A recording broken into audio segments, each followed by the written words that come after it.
All right, side note here. We got the t-shirt, Restore. All right, we're restoring the Pistons, right? Look, this is a Lions video. Don't get me wrong. Very interesting move on the depth chart. An unfortunate injury as well. And so we're going to be talking about those things for the Detroit Lions. But I was just thinking about this. A lot of teams in NBA off seasons hit the panic button. The Pistons didn't do that this year. Like, nobody could have foreseen the Malik Beasley situation playing out the way it did with the gambling and all that kind of stuff. We thought for sure he would be part of the conversation. And, now he's not. And so they go out and get Karis LeVert. They get Duncan Robinson, right? I like it because they're Michigan boys. But, they just did a good job of not panicking and realizing they're going to get Jaden Ivey back. That's a net positive. Cade's only going to get better. Duran's only going to get better. This team just is going to keep going up. Anyways, with all of that being said, the Detroit Lions have an injury or two. The first one is Dan Skipper. It might be worse than we originally thought because they've already gone out and signed another player. Said here on Saturday afternoon, the Detroit Lions announced that they have signed offensive tackle Justin Heron. In order to make room for Heron, the Lions have waived defensive tackle Raekwon Williams. Turns out they probably didn't have to do that because Dan Jackson would later get hurt, and that's really sad. That's really sad, and we can look at this one as well. Dan Jackson has been placed on IR. He's done. They could put him on. It's a lower body injury. I'm not sure yet what they're saying, what this looks like, but this is a guy that we thought for sure was going to contribute on special teams, but also was going to be in the rotation in the back end. He had athleticism and he had all of those kind of things. So we're going to talk to you about some of these things, but I want to take a moment first to talk to you about Heron. I want to talk to you about Justin Heron. This is an interesting guy to me. And the reason he's an interesting guy, and I'm going to let you see the stats for yourself, is a guy who was drafted in 2020 by the New England Patriots in the 6th round. He played 350 and 450 snaps and put up an offensive blocking specific grade on PFF of 63.4 and 61.7. Now, is that anything to write home about? No, absolutely not. He then played 2 years for Las Vegas, and he actually didn't see the field last year during a regular season game. But he put to back-to-back decent seasons. His rookie year gave up 5 sacks, which is kind of what you'd expect from a rookie. You mess up, you give up sacks. But otherwise, it was good. It was good reps, bad reps. In his second year, he started learning from those, only gave up 1 sack and 455 snaps. All of those at left or right tackle. Do you know how hard it is? He played about a little over half his snaps at left tackle and a little under half his snaps, about a 60% to 40% share, left tackle, right tackle.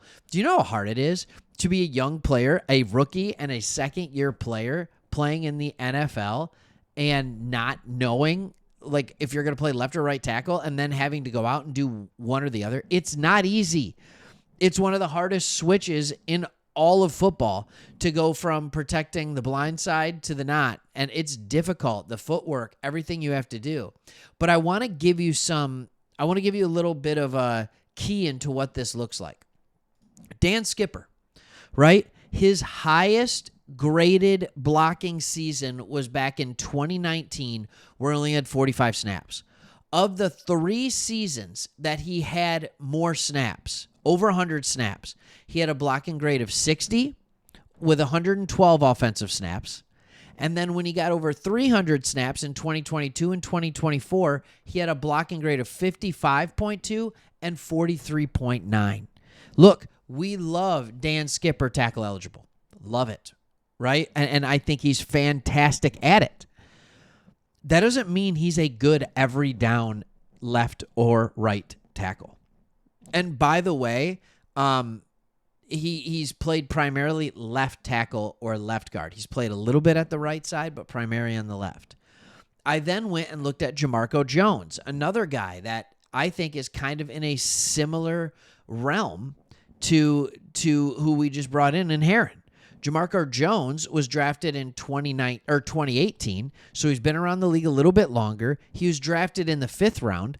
He didn't play at all in 2022 or 2023. The Lions got him in 2024. He made 4 snaps out on the field, and he's never had a PFF blocking grade of higher than 56.9. So right away, we're bringing in a guy that has better stats than either one of our current backup tackles. And the question and the name that everybody should be talking about right now is Giovanni Manu. And he's going to have time to prove everybody wrong on this. But Colton Pouncey of The Athletic, you can see it right here. I'll see if I can zoom in on this a little bit for you. I don't know if you'll be able to see if I zoom in, all right? He said this: Dan Campbell says there have been more downs than ups for Giovanni Manu so far in training camp, but thinks his last practice before the game and then his performance in the Hall of Fame game were both better, starting to stack some days. Look, we know the lack of experience is going to hurt him. We also knew when Dan Skipper came out and started at left tackle for the first week and a half of training camp and in the Hall of Fame game that wasn't necessarily a good thing for Giovanni Manu.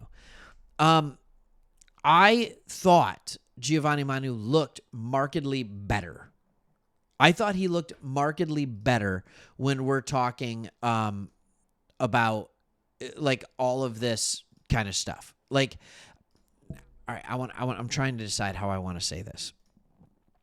In the Hall of Fame game, his footwork was significantly better. His grade was a 77.1. Okay, 56.8 overall, but pass blocking was really good at a 77.1. Run blocking was actually where he struggled, which is really, really unique. Skipper's hurt. We're going to see Giovanni Manu likely take every snap at left tackle in this next game against the Falcons. Watch that left side. You want Giovanni Manu to win the swing tackle position. You want him to win that over one of these other guys, but I still think it's kind of an interesting depth piece. All right, last thing I want to talk about is Dan Jackson. Dan Jackson, safety out of Georgia, our 7th-round pick. It said he suffered a leg injury in Sunday's practice, did not return. All right, here's what we know. He was in contention for the reserve safety spot behind Brian Branch and Kirby Joseph. Ton of special teams experience, great story, walk on at Georgia, and despite opportunities to transfer, stuck with the program for 5 years, eventually earning a starting job on defense his senior year.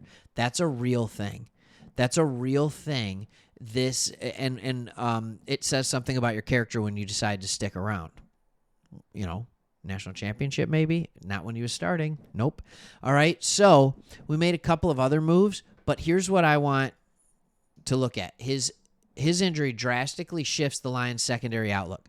Players like Maurice Norris, Lawrence Strickland, and Ian Kennelly now have a greater shot at making the final roster. They do. This is a good thing for Ian Kennelly. All right, out of Grand Valley State, he's going to have to learn quickly. But we've got a couple of corners that we brought in that I think are going to be the guys who are going to be the first players up when it comes to the safety position. But the depth at safety is not good. It's not good. It already wasn't if you're counting on a 7th-round safety to be your first guy off the bench. So very interesting to see what we'll do in the backup job of the safety. But we signed another tackle to help our depth there. All right, thanks for watching. See you on the next one.